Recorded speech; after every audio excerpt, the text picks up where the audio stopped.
Polres Pagaralam berhasil menangkap 5 pelaku spesialis penjamretan yang beroperasi di kota Pagaralam. Kelimanya ditangkap di tempat berbeda.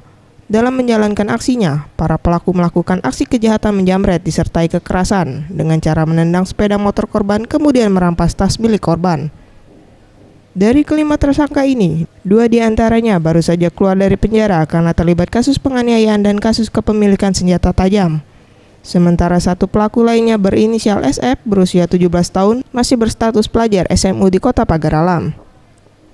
Kepada polisi, tersangka mengaku beroperasi bersama belasan teman lainnya yang saat ini masih buron.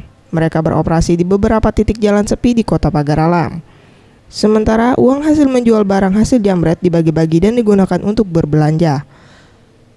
Kapolsek Pagaralam Utara, Ibtu Martono mengatakan, kelima tersangka jamret ini sudah sering beroperasi di beberapa tempat di wilayah kota Pagaralam dan sangat meresahkan. Spesialis pelaku pencurian penjamretan tas karena dia ada unsur paksaan, menabrak korban terlebih dahulu lalu mengambil barang yaitu HP milik korban. Kelimanya dijerat pasal 363 KUHP dengan ancaman hukuman pidana di atas 5 tahun penjara.